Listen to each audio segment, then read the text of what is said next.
नमः श्रीवर्धमानाय निर्धूतकलिलात्मने सालोकानां त्रिलोकानां यद्विद्यादर्पणाय ते श्रीमत्परमगम्भीर सद्पादामोघलाञ्छनम् जीयात्रैलोक्यनाथस्य शासनं जिन शासनम् पंच परमेष्ठि भगवान की जय। नमोकार महामंत्र की जय। वर्तमान जिन शासन नायक श्री महावीर भगवान की। चारित्र चक्रवर्ती आचार्य श्री शांति सागर जी महाराज की। परम पूज्य आचार्य गुरुवर प्रज्ञा शमन श्री देवनंदी जी महाराज की जय। श्रीमद् जैन धर्म की। जय जय बोलिए परम पूज्य मुनि श्री अमोघ कीर्ति जी महाराज महाराज की की जय। जय। धर्म स्नेही बंधुओं,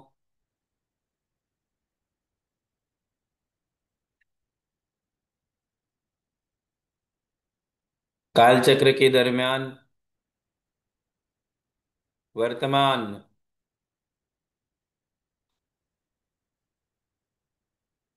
हुंडाव सर्पिणी काल में जो कुछ भी बदलाव आए, उनका व्याख्यान भी हम आपके सामने करेंगे। सामान्य अवसर्पिणी काल और हुंडाव सर्पिणी काल में क्या अंतर है, आज तो हम ये देख रहे हैं कि युग के आदि में, कर्म भूमि के प्रारंभ में भरत चक्रवर्ती जी ने जो 16 सपने देखे थे, वे 16 स्वप्न पंचम काल की दुविधाओं को दिखाने वाले स्वप्न थे। जब भरत चक्रवर्ती ने अपने सारे सपने भगवान आदिनाथ के सामने निवेदित किए,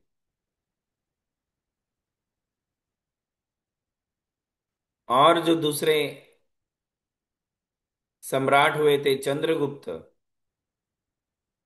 जो पंचम काल के प्रारंभ में हुए, उन मौर्य सम्राट चंद्रगुप्त ने जो 16 सपने देखे थे, उन्होंने अपने सारे सपने अंतिम श्रुत केवली आचार्य श्री भद्रबाहु गुरुदेव के सामने निवेदित किए, बताएं उन 16 सपनों का फल क्या था। ये हमने पिछली कक्षा में बात प्रारंभ की थी, उसी को आगे बढ़ाते हैं।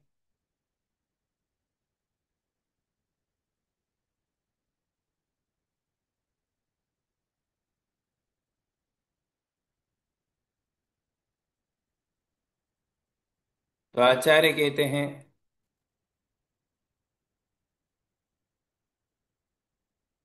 कि पहले स्वप्न में सूर्य को अस्त होते हुए देखा था, और उसका फल था कि पंचम काल में कोई भी विशेष ज्ञानी नहीं होंगे। दूसरा स्वप्न देखा था, कल्प वृक्ष की शाखा खंडित हो चुकी है।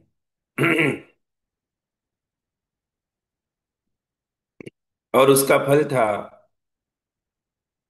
कि जो राजे महाराजे मुनि दीक्षा लेते थे, अब राजाओं का दीक्षा लेना बंद हो जाएगा, और सभी राजे महाराजे जो देश की बागडोर को संभालते हैं, वे संयमहीन हो जाएंगे। तीसरा स्वप्न देखा था, छिद्रयुक्त राशि मंडल, जिसका फल था कि वर्तमान में जैनाभासी लोग प्रकट हो जाएंगे। जैन और जैनेतरों के अलावा जैनाभासी हमारे ही जैन समाज में जैनाभासी लोग प्रकट होंगे। 12 फण वाला जो नाग देखा था, उसका फल ये था कि उत्तर भारत में 12 वर्ष का अकाल पड़ेगा, दुर्भिक्ष पड़ेगा। अभी आगे के स्वप्न हम पुनः देखेंगे। तो कहते हैं, देव विमान लौटता देख, देव विमान लौटता देखा, चारण ऋषि अरु विद्याधर, देव नहीं आवेंगे भू पर, पंचम काल महादुख कर। तो कहते हैं कि चंद्रगुप्त सम्राट ने स्वप्न में देखा, पांचवें स्वप्न में, कि देव का विमान आ रहा था, वो वापिस लौट गया। देव विमान,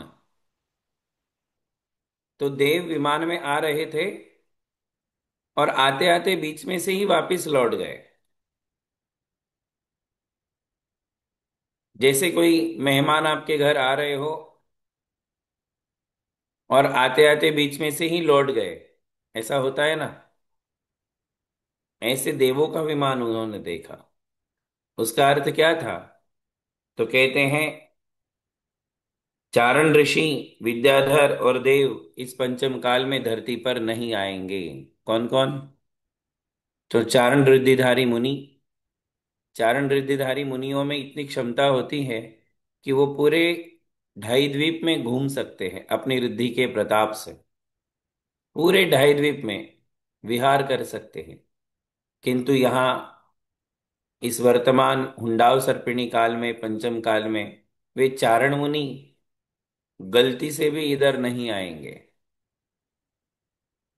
विद्याधर भरत क्षेत्र में नहीं आएंगे और देवों का आगमन नहीं होगा। चतुर्निकाय के देवों का आगमन यहां नहीं होगा, आपके सामने वे प्रत्यक्ष नहीं आएंगे। ये उस स्वप्न का फल था। फिर आचार्य कहते हैं, आगे के स्वप्न में क्या देखा? छठवें स्वप्न में, खोटे थल पर पद्म प्रफुल्लित, हीन जाति जिन धर्म धरे, क्षत्रिय आदि श्रेष्ठ जन, निष्ठा न्याय नीति का त्याग करें। कहते हैं कि उन्होंने गंदे स्थानों में कमल खिलते देखा। क्या देखा? गंदे स्थानों में कमल खिलते देखा। इसका अर्थ क्या होगा? तो कहते हैं कि जो क्षत्रिय लोग होंगे, वे क्षत्रिय लोग न्याय नीति का त्याग कर देंगे। जो श्रेष्ठ माने जाते थे, वे श्रेष्ठ लोग भ्रष्ट हो जाएंगे, न्याय नीति को छोड़ देंगे, धर्म को छोड़ देंगे। वर्तमान जिस काल में हम लोग जी रहे हैं, पंचम काल, उस पंचम काल की ही बात चल रही है ये। और जो हीन जाति के लोग हैं, वो धर्म को धारण करेंगे। ऐसा यहाँ छठे स्वप्न में चंद्रगुप्त ने देखा। फिर आके कहते हैं, भूत नृत्य का फल, मिथ्या देवों पर श्रद्धा होगी, जुगनू का प्रकाश मिथ्यामति जैन धर्म के उपदेशी। कहते हैं,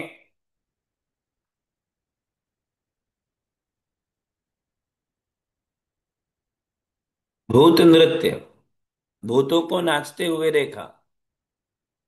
भूतों को नाचते हुए देखा, इसका क्या फल होगा? तो कहते हैं कि हमारे जैन लोग मिथ्या देवों के श्रद्धानी हो जाएंगे, मिथ्या देवों को मानने लग जाएंगे। जैन धर्म को छोड़कर, जिन शासन देवों को छोड़कर मिथ्या देवों की पूजा करने लग जाएंगे। ऐसा ये भूत नृत्य का फल था।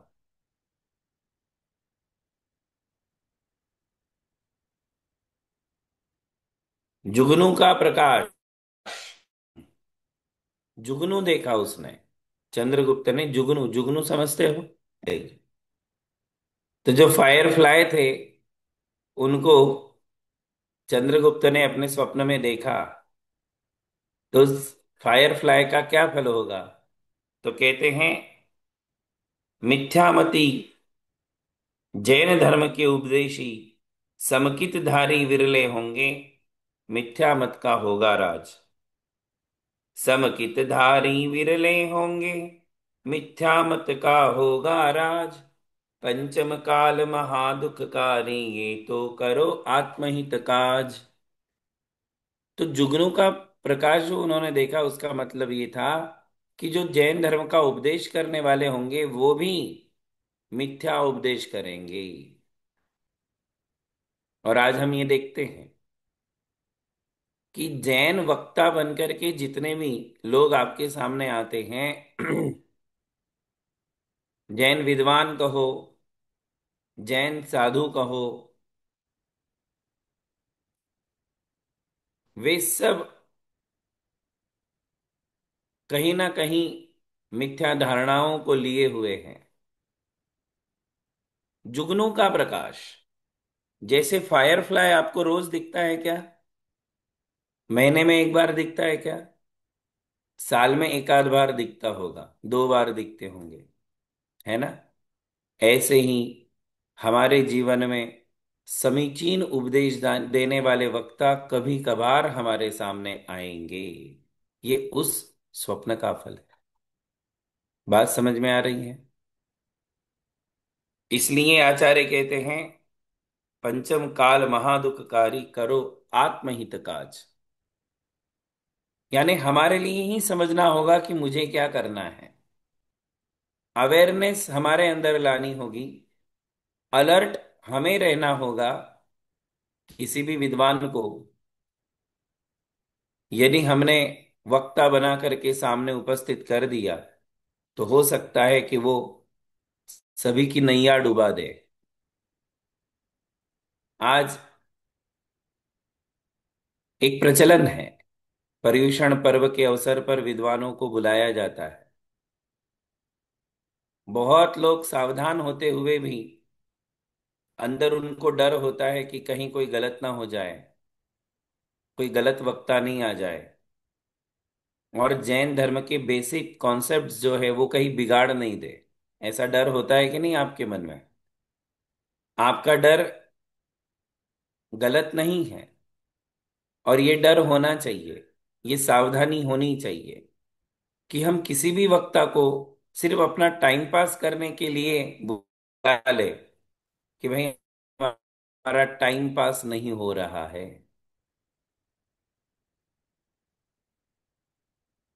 ये फिर रुक गया।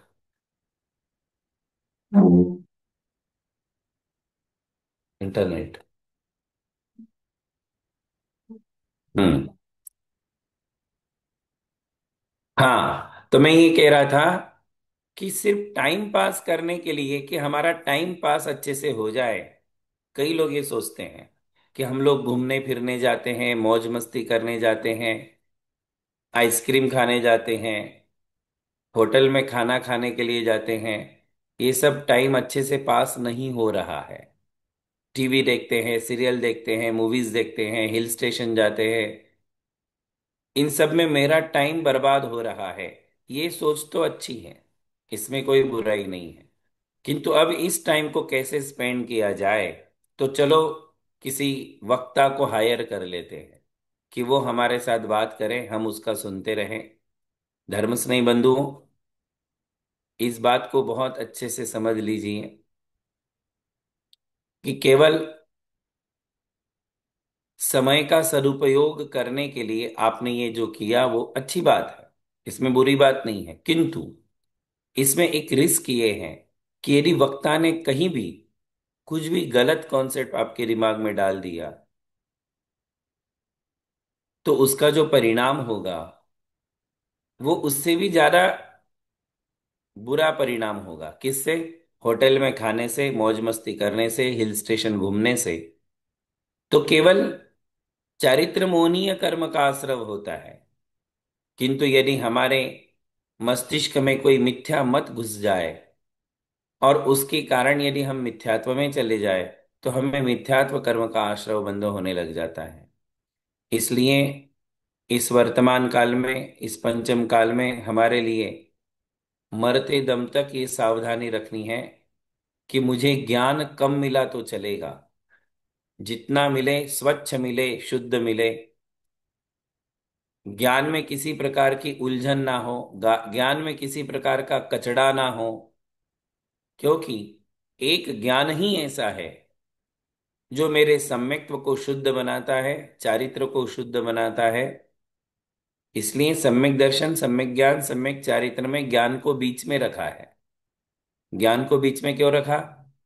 क्योंकि वो सम्यक दर्शन को भी संभाल के रखता है और सम्यक चारित्र को भी संभाल के रखता है। बात समझ में आ रही है? तो इस बात को हमारे लिए अच्छे से समझना चाहिए कि केवल समय को, हमारे समय को पास करने के लिए, टाइम को अच्छे से स्पेंड करने के लिए किसी किसी भी वक्ता को हमने हायर कर लेना, ये समीचीन बात नहीं है।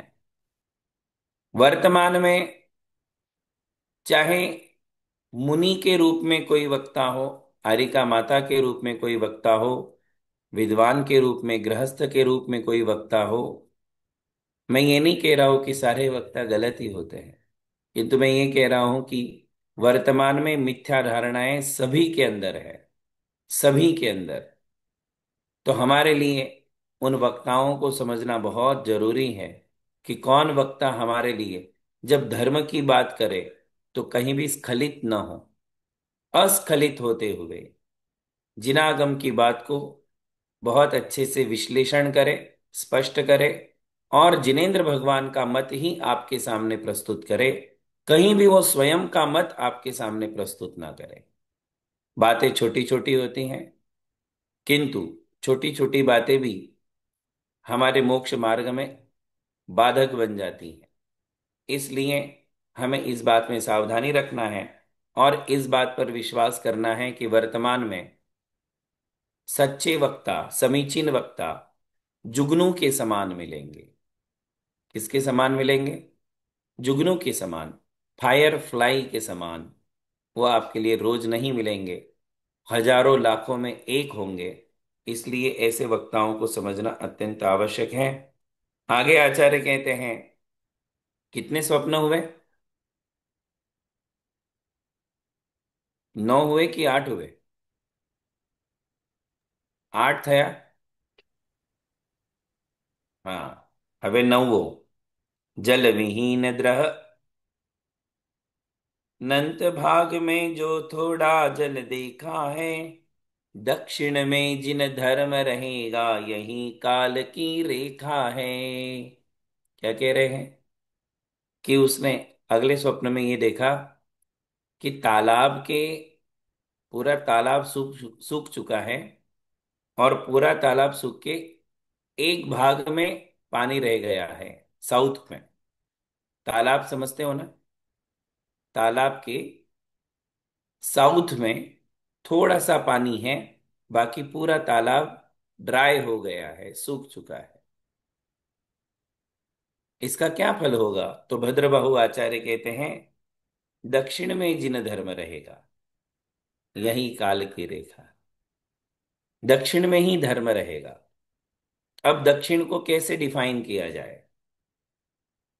तो मुझे ऐसा लगता है कि पूरे आशिया खंड में भारत एकदम दक्षिण में ही आता है। वर्ल्ड मैप में अभी यदि आप देखोगे तो इंडिया की जो लोकेशन वो पूरे आशिया खंड में दक्षिण में है कि नहीं बताइए?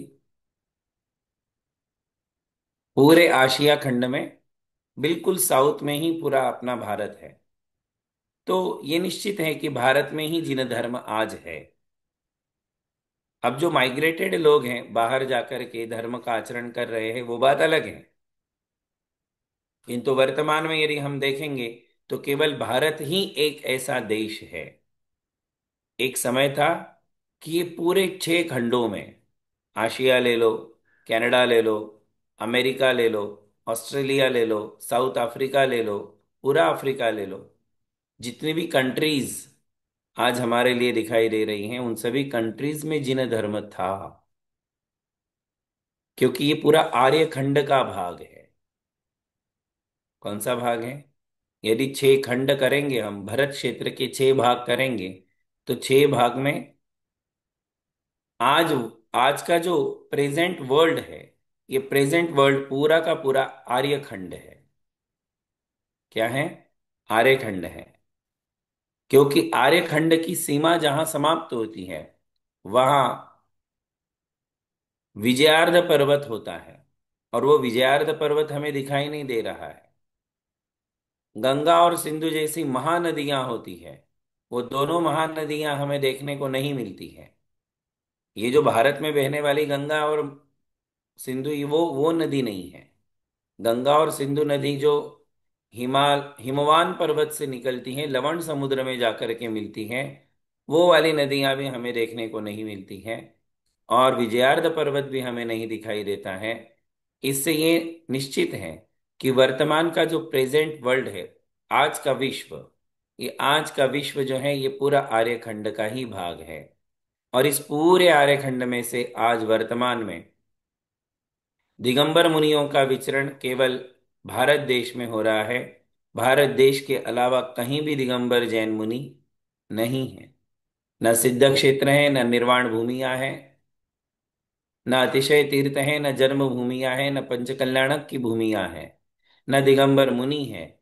इसलिए भारतवर्ष में ही जिन धर्म है। तो ये पूरे आशिया खंड का दक्षिण भारत है। अब भारत में भी उत्तर से लेकर दक्षिण तक ये प्रभाव बढ़ता जाएगा। धीरे धीरे धीरे उत्तर भारत में मिथ्या मान्यताएं फैलती रहेगी। पूरा उत्तर भारत मिथ्या मान्यताओं में जो है हमारे लिए देखने को मिलेगा। और दक्षिण में जिन धर्म रहेगा, दक्षिण में धर्म रह जाएगा, जिसे आज वर्तमान में हम कर्नाटक कहते हैं। महाराष्ट्र का हिस्सा, कर्नाटक, तमिलनाडु, ये दक्षिण है। और दक्षिण में ही जिन धर्म रहेगा, यही काल की रेखा है, ऐसा स्वप्न का फल बताया गया। तो इसका मतलब ये है कि समीचीन परंपराएं दक्षिण में ही जीवंत रहेगी, जो आज भी जीवंत है। जो मूल आर्ष परंपरा है, आगम परंपरा है, वो आज पूर्ण रूप से कर्नाटक में देखने को मिलती हैं। महाराष्ट्र में है, किंतु महाराष्ट्र में भी बदलाव बहुत जगह आ चुका है। गुजरात में, राजस्थान में, मध्य प्रदेश में बहुत कम जगह हमारे लिए आर्ष परंपरा देखने को मिलती है। श्रमण परंपरा तो है, किंतु मिथ्यात्व की ऐसी एक चपेट है कि इस चपेट में लोग आ चुके हैं। और सभी, चाहे मुनि हो, चाहे श्रावक श्राविका हो, चाहे गृहस्थ हो, ये सभी मिथ्यात्व की लपटों से घिरे हुए हैं। इसलिए दक्षिण में जिन धर्म रहेगा, यह जो स्वप्न कह रहा है, इस स्वप्न को भी हमारे लिए समझना चाहिए। आगे के स्वप्न में कहते हैं, स्वर्ण थाल में खीर खा रहे कुत्ते को देखा राजन, नीच पुरुष लक्ष्मी भोगेंगे, सज्जन होंगे दुख भाजन। बहुत लोगों के दिमाग में एक क्वेश्चन है कि वर्तमान में लक्ष्मी किसके पास ज्यादा है। તમારા પાસે છે? નથી? है, किंतु अधिकतम लक्ष्मी किसके पास है? तो आचार्य कहते हैं, जो जिन धर्म से बाह्य है, बाहर है, और नीच पुरुष है, जिनके विचार नीच हैं, जिनकी चेष्टाएं नीच है, जिनकी क्रियाएं नीच गोत्र से संबंध रखती हैं, ऐसे लोगों के पास लक्ष्मी अधिक होंगी। कौन सा सपना देखा? तो स्वर्ण थाल में खीर खा रहे कुत्ते। कुत्ते मतलब डॉग। और स्वर्ण थाल यानी गोल्ड की प्लेट, गोल्ड की थाली। उस गोल्ड की थाली में, सोने की थाली में जो खीर है, उस खीर को कौन खा रहे हैं? कुत्ते खा रहे हैं। इसका मतलब क्या हुआ? तो कहते हैं, नीच पुरुष लक्ष्मी भोगेंगे। नीच गोत्री लोग जो होंगे, उन नीच गोत्री लोगों के पास लक्ष्मी का अपार भंडार होगा, पैसा होगा, वैभव होगा, संपत्ति होगी। ये पंचम काल का प्रभाव है। हुंडाव सर्पिणी काल के साथ साथ पंचम काल का ऐसा प्रभाव होगा कि लक्ष्मी उन्हीं के पास अधिकतम होगी। इसलिए आप यदि पूरे वर्ल्ड की लिस्ट बनाओगे, top 10, top 20, top 30, top 50, top 100, कहीं भी जैन लोगों का नाम नहीं मिलेगा। है क्या बताओ? पूरे वर्ल्ड के टॉप 100 में, या फिर पूरे भारतवर्ष के टॉप 100 में भी कोई भी दिगंबर जैन आपको मिलेगा नहीं। कोई भी नहीं है। पैसे के मामले में बता रहा हूं मैं, है ना। टॉप 100 में कोई भी नहीं है। और वैसे भी अधिकतम लक्ष्मी कहाँ देखने को मिल रही है? तो आचार्य कहते हैं जो नीच गोत्री हैं उन्हीं के पास लक्ष्मी होगी। और सज्जन होंगे दुख भाजन। ये भी समझ लो कि सज्जनों के जीवन में कष्ट होगा, सज्जनों के जीवन में आपदाएं होगी, सज्जनों के जीवन में समस्याएं होगी, परेशानियां होगी। और उनसे फिर वह सज्जन व्यक्ति विचलित हो सकता है।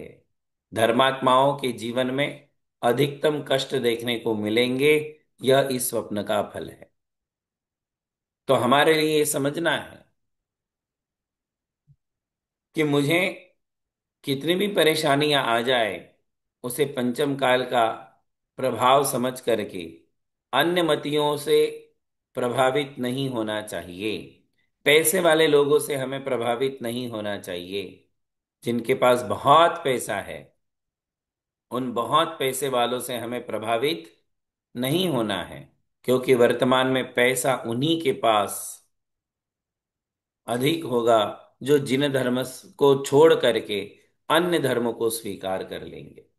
तो अब हमारे यहाँ प्रश्न ये है कि मुझे पैसा चाहिए या धर्म चाहिए? वर्तमान में यदि हम धर्म और पैसा इन दो में से किसी का चयन करना चाहे तो आप किसका चयन करोगे? देव दर्शन स्तुति में आप क्या कहते हो? जिन धर्म विनिर्मुक्तो माँ भवेत चक्रवर्ती भी। बातें तो बड़ी जोर से बोलते हो, बड़ी बड़ी बातें बोलते हो। क्या बोलते हो कि भगवान, धर्म छोड़ करके मुझे चक्रवर्ती की संपदा भी नहीं चाहिए, मुझे इष्ट नहीं है। जिन धर्म विनिर्मुक्तो माँ भवेत चक्रवर्ती भी स्याच्चेटोपि दरिद्रोपि जिन धर्मानुवासित। स्याच्चेटोपि, चेट है यानी नौकर, मैं नौकर बन करके जी लूंगा। दरिद्रोपि, मैं मुझे दरिद्रता भी चलेगी, गरीबी भी चल जाएगी। चल जाएगी। मैं नौकर बन के जी लूंगा, नौकरी करके रह लूंगा, मैं दरिद्र बन के रह लूंगा, किंतु जिन धर्म को छोड़ करके नहीं रहूंगा। यदि आपको किसी ने बताया कि तुम जैन धर्म छोड़ दो तो तुम्हारे पास पैसा ही पैसा आ जाएगा, ऐसे बहुत लोगों ने भरमाया है कि तुम जैन धर्म छोड़ दो, तुम अपना मार्ग छोड़ दो, तुम दूसरे मार्ग में चले जाओ। जैनाभासी लोग ये बात बहुत ज्यादा बोलने लग गए हैं। जैनाभासी, जैनाभासी, है ना। तो वो निश्चित प्रकार के एक जैनाभासी लोग हैं जो ये कहते हैं कि तुम ये अपना दिगंबर आमनाएं छोड़ दो, हमारी आमनाएं में आ जाओ, देखो तुम्हारे यहाँ पैसा ही पैसा हो। वर्तमान में सबसे कम पैसा दिगंबरियों के पास है। उससे ज्यादा पैसा फिर आप गिनती करते जाओ, उनके पास है। और धीरे धीरे आप जैनाभासी और जैनेतरों को देखोगे तो जैनाभासी और जैनेतरों के पास सबसे ज्यादा पैसा है। जैनों से ज्यादा पैसा जैनाभासियों के पास है, और जैनाभासियों से ज्यादा पैसा जैनेतरों के पास है ना। यदि आप स्टडी करोगे तो आपको ये बात पक्की पता चल जाएगी। इसका मतलब क्या है कि ये जो भरत चक्रवर्ती ने सपना देखा था, या चंद्रगुप्त ने सपना देखा था, कौन सा सपना? कि सोने की थाली में कुत्ते खीर खा रहे हैं, तो नीच पुरुष लक्ष्मी भोगेंगे, नीच गोत्रियों के पास लक्ष्मी रहेगी, और सज्जन होंगे दुखभाजन, सज्जन लोगों के जीवन में समस्याएं रहेगी। तो यह जो बताया गया है इसे हमें एज इट इज एक्सेप्ट कर लेना चाहिए कि भाई ठीक है, किंतु मैं मेरा धर्म छोड़ूंगा नहीं। बड़ी मुश्किल से जिन्हें धर्म मिलता है, पैसों के लिए, संपत्ति के लिए। किसी ने कहा कि वो टेम्पल में जाने से तुम्हारी संपत्ति बढ़ जाएगी, तुम जैन मंदिर में जाना बंद कर दो। तो ऐसा मैं कभी नहीं करूंगा। मुझे तो दरिद्रता स्वीकार है, किंतु जिन धर्म से दूर रहना मुझे स्वीकार नहीं है, धर्म छोड़कर रहना मुझे स्वीकार नहीं है। तो ये जो था, आगे का और एक सपना आपको बता देता हूं। तो कहते हैं, बंदर बैठा ऊंचे गज पर। सुन रहे हो? बंदर खबर छे? वांदरो वांदरो ગુજરાતીમાં શું કહે છે? મંકી તો ઇંગ્લિશમાં છે, ગુજરાતીમાં વાંદરો કહે છે, है ना? वांदरो बैठा ऊंचे गज पर, नीच कुलीन करेंगे राज, राज्य भ्रष्ट क्षत्रिय जन होंगे, हीन होंगे सारे सुख काज। क्या कहे? हाथी पर बैठ करके बंदर डांस कर रहा है ना? बंदर कहाँ बैठ गया? हाथी के ऊपर बैठ गया। तो हाथी किसका प्रतीक है? हाथी प्रतीक है राजवैभव का। राजा बनना, मिनिस्टर बनना, प्राइम मिनिस्टर बनना, चीफ मिनिस्टर बनना, प्रेसिडेंट बनना, इसे कहते हैं राज करना। तो ये हाथी की उपमा दी है राजवैभव को। राजकुल कहो, राजवैभव कहो, सत्ता कहो। हाथी सत्ता का प्रतीक है, और उसके ऊपर बैठा है कौन? बंदर। तो उसका मतलब क्या है? कि जो नीच कुलीन होंगे वे ही राज करेंगे। यही देख रहे हैं ना हम भारत देश में, है ना? आज हम भारत देश में देखें तो भारत देश में जैनियों के पास सत्ता है क्या? जैनियों के पास सत्ता नहीं है। कोई एक भी जैन न चीफ मिनिस्टर बन रहा है, न प्राइम मिनिस्टर बन रहा है। पूरे देश में एक भी दिगंबर आमनाय का जैन व्यक्ति न प्राइम मिनिस्टर बन पाया, न बन रहा है, न चीफ मिनिस्टर बन रहा है। कभी किसी जमाने में कोई बना होगा तो पता नहीं है, किंतु स्वतंत्र भारत में तो एक बार भी कोई प्राइम मिनिस्टर या चीफ मिनिस्टर नहीं बना है। आज भारत की आजादी को लगभग 75 साल या 65 साल होने को आ गए। 75, 75 साल होने को आ गए, किंतु 75 साल में एक भी दिगंबर जैन व्यक्ति कहीं भी सत्ता में हमारे लिए देखने को नहीं मिला। तो इसका मतलब क्या है? कि नीच कुलीन राजा होंगे। किसका फल देखा? हाथी के ऊपर बंदर बैठा है। ये स्वप्न किसने देखा? चंद्रगुप्त ने। और फल किसने बताया? भद्रबाहु शुकेवली ने। कि हे राजन, तुमने जो यह स्वप्न देखा है ये बिल्कुल सत्य है, और इसका फल ये है कि नीच कुलीन करेंगे राज, और राज्य भ्रष्ट क्षत्रिय जन होंगे। जो क्षत्रिय लोग, वास्तव में जो क्षत्रिय थे, वो राज्य भ्रष्ट हो जाएंगे। जैसे हम सब जैन कौन थे? क्षत्रिय थे। हम सारे के सारे जैन कौन थे बताओ? हम सब क्षत्रिय थे। आज क्या हो गए? तो आज सब वैश्य बन गए। वैश्य, वैश्य यानी व्यापारी। ब्राह्मण, क्षत्रिय, वैश्य और शूद्र, ऐसे 4 वर्ण हैं। तो सारे के सारे जैन, वर्तमान के जितने भी जैन हैं, वो सब क्या हो गए? वैश्य बन गए। हम एक काल में, एक जमाने के क्षत्रिय थे, राजा लोग थे हम।